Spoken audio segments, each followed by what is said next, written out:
പൂന്താനം തിരുമേനിയുടെ ജ്ഞാനപ്പാന എന്ന കൃതിയിൽ കൃഷ്ണനെ പ്രകീർത്തിച്ചുകൊണ്ട്, കൃഷ്ണനെ വർണ്ണിച്ചുകൊണ്ട് അദ്ദേഹം എഴുതി വച്ചിരിക്കുന്നത് വായിക്കുമ്പോൾ മനുഷ്യരായിട്ടുള്ള നമ്മൾ ഓരോരുത്തരും നമ്മുടെ ജീവിതം എങ്ങനെ വിനിയോഗിക്കണമെന്നും അത് എങ്ങനെ മനസ്സിലാക്കണമെന്നും ഒക്കെ പറഞ്ഞു വച്ചിരിക്കുന്നു. കൃഷ്ണ കൃഷ്ണ മുകുന്ദ ജനാർദ്ദന കൃഷ്ണ ഗോവിന്ദ നാരായണ ഹരേ അച്യുതാനന്ദ ഗോവിന്ദ മാധവ സച്ചിദാനന്ദ നാരായണ ഹരേ. ഇന്നലെയോളം എന്തെന്നറിഞ്ഞില്ല, ഇനി നാളെയും എന്തെന്നറിഞ്ഞില്ല. ഇന്നീ കണ്ട തടിക്കു വിനാശവും ഇന്ന നേരം ഇന്നേതും അറിഞ്ഞില്ല.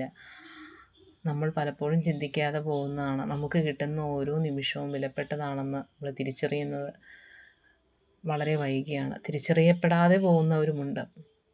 അപ്പം ഇന്നലെയും എന്തെന്നറിയത്തില്ല, നാളെയും നമ്മുടെ കയ്യിലല്ല. ഇന്നലെ കഴിഞ്ഞു പോയി, നാളെ നമ്മുടെ കയ്യിലല്ല.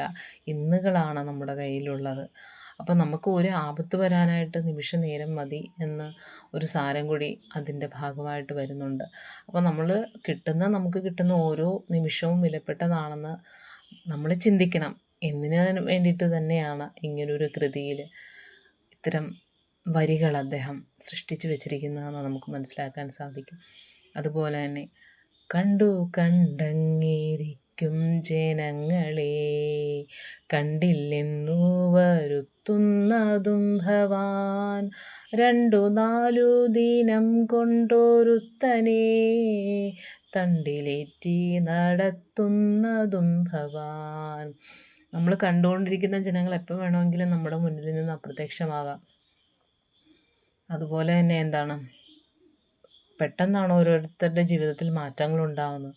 ഉയർന്ന നിലയിൽ ജീവിക്കുന്ന ആൾക്കാർ താഴത്തേക്ക് പതിക്കുന്നതും താഴെത്തട്ടിൽ ജീവിക്കുന്ന ആൾക്കാർ ഉയർന്നു വരുന്നതും ഒക്കെ സർവ്വസാധാരണമാണ്. അതൊക്കെ കണ്ട് ക്ഷണികമാണ് ജീവിതം എന്ന് പറയുന്നത്. എപ്പോൾ വേണമെങ്കിലും എന്ത് വേണമെങ്കിലും സംഭവിക്കാം.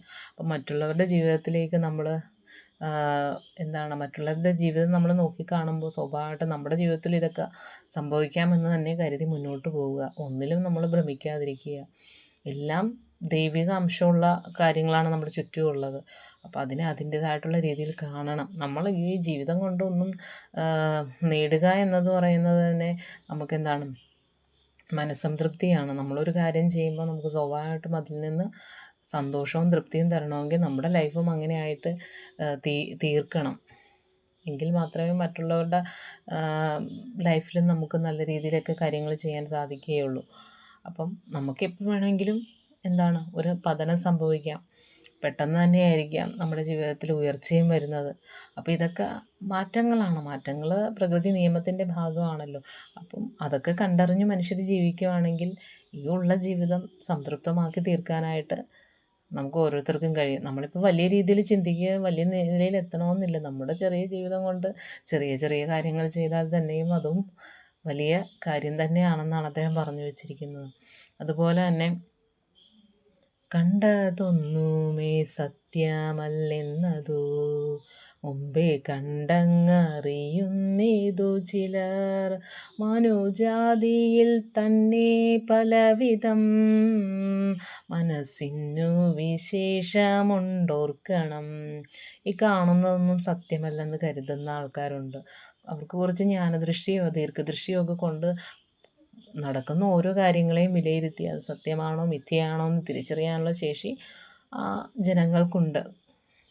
ഇനി അതുപോലെ തന്നെ നമ്മളെല്ലാവരും മനുഷ്യരാണ്. പക്ഷേ നമ്മൾ ചിന്തിക്കുന്ന ചിന്താഗതിയൊക്കെ പലരും പല രീതിയിലാണ്. അപ്പോൾ മനുഷ്യർക്ക് തന്നെ വ്യത്യാസങ്ങളുണ്ട് ചിന്താധാരയിൽ.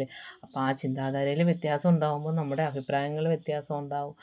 ആ ഭിന്നാഭിപ്രായങ്ങൾക്കിടയിലും നമുക്ക് നന്മയെ കാണുമ്പോൾ നമ്മളത് മുഖം തിരിക്കാതെ ആ നന്മ ചെയ്ത വ്യക്തിയെ ബഹുമാനിക്കാനും അയാളെ ആദരിക്കാനും അതോടൊപ്പം അയാളുടെ ജാതിയോ മതമോ ഒന്നും നോക്കാതെ അയാളുടെ ചെയ്ത പുണ്യപ്രവൃത്തിയെ പ്രോത്സാഹിപ്പിക്കാനും ഒക്കെ നമ്മുടെ മനസ്സിന് വലിപ്പം ഉണ്ടാവണം. ആ വലിപ്പം ഉണ്ടാകുന്നിടത്ത് മാത്രമേ ദൈവം വസിക്കുകയുള്ളൂ. അല്ലാത്തിടത്ത് നമ്മൾ എത്ര അമ്പലത്തിൽ പോയി വഴിപാട് നടത്തി എന്ന് പറഞ്ഞാലും ഏത് നേരവും പ്രാർത്ഥനയിലാണ് എന്ന് പറഞ്ഞാലും മറ്റുള്ളവരുടെ നന്മ കാണാൻ സാധിച്ചില്ലെങ്കിൽ ദൈവം എങ്ങനെയാണ് നമ്മളെ കാണുന്നത്? അപ്പോൾ അങ്ങനെയുള്ള കുറേ ചിന്തകളാണ് ജ്ഞാനപ്പാനയിൽ ഇത് തരുന്നത്. അപ്പം അത് വായിക്കുമ്പോൾ സ്വാഭാവികമായിട്ടും നമ്മൾ നമ്മളെ തന്നെയാണ് ഓരോ ദിവസവും വിലയിരുത്തുന്നത്. നമ്മളെങ്ങനെയാണ് പെരുമാറുന്നത്, നമ്മളെങ്ങനെയാണ് കർമ്മങ്ങൾ ചെയ്യുന്നത്. അപ്പം അത്തരത്തിൽ ചിന്താധാര വളർത്താനായിട്ട് ജ്ഞാനപ്പാന അതിൻ്റേതായിട്ടുള്ള പ്രാധാന്യം വഹിക്കുന്നു എന്നത് തന്നെയാണ് ഏറ്റവും വലിയ കാര്യം.